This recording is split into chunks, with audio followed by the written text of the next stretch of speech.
こんにちは、グルテンフリースペシャリストのビッキーです。今回はアウトドアで作れる米粉パンシリーズです。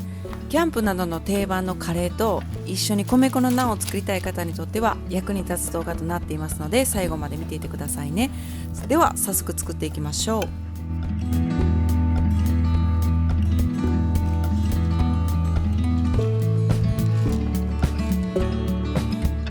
材料の紹介です。前日に粉の仕込みをしておきます。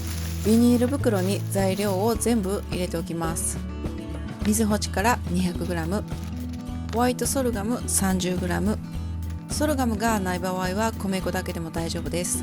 タピオカ粉 20g、 他のでんぷん質でも大丈夫です。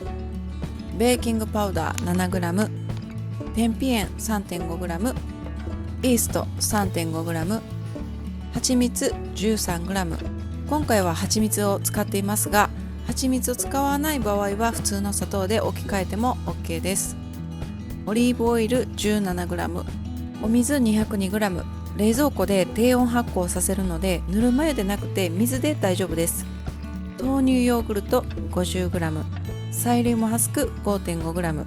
ビニール袋に材料を全部入れたら、袋の上から揉むようにしてしっかりと混ぜていきます。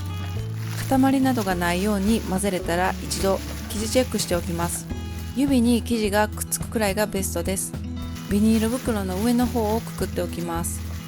これは発酵して膨らんでくるので、ギリギリで結ぶのではなくって、生地が膨らむ余裕な空間を空けておくために上の方を結んでおきます。冷蔵庫の野菜室に入れて低温発酵させるために翌朝まで置いておきます。翌朝生地を取り出して、生地の温度を常温で戻していきます。オーブンペーパーを準備します。その上に低温発酵させた生地を置きます。少量のオリーブオイルを全体的に塗って広げていきます。4等分に今回はカットします。わらじ型のようにナンの形になるように広げて成形していきます。成形が終わったらラップをして、その上に布をかぶせて一時発酵させます。発酵の進み具合を一度チェックしておきます。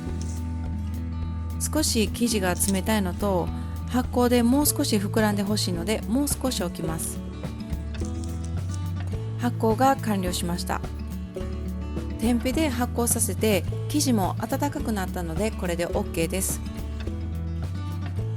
フライパンを準備して焼いていきます。フライパンが温まってきたら中火くらいにして油を引かずにナンを置き、蓋をして焼いていきます。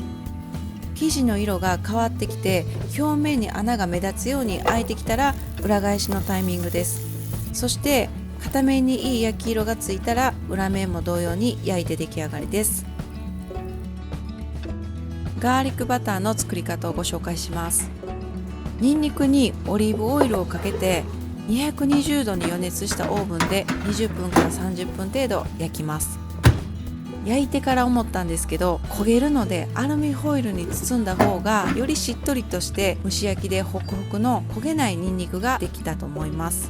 焼けて冷めてから器にぎゅーっと絞ってニンニクを出します。カットしておいたパセリを入れます。好きなハーブやネギとかでも美味しいです。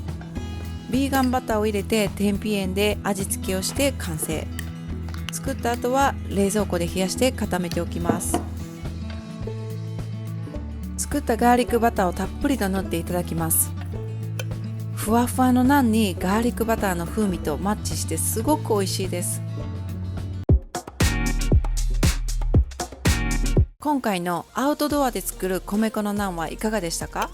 もっちりふわふわな米粉のナンはオーバーナイト製法で夜に作って簡単に仕込んで次の日に焼けるんで、ぜひアウトドアで楽しんでみてくださいね。また家で作ったよとかリクエストがあればコメントで教えてくださいね。いいねやチャンネル登録も嬉しいのでお願いします。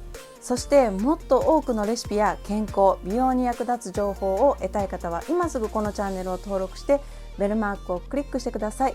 さらに今なら公式 LINE を登録してくださった方全員に特別な米粉パン水分量比較シートを無料でプレゼント中です。これはパン作りの秘密が詰まった貴重な資料で、レッスンでのみ提供していたものです。加えて個別の相談も受け付けますので、お気軽にお声かけください。それでは次回も役に立つグルテンフリーについて発信していきますので、チャンネル登録がまだの方はぜひいいねと登録お願いいたします。次回の動画もお楽しみに。バイバイ。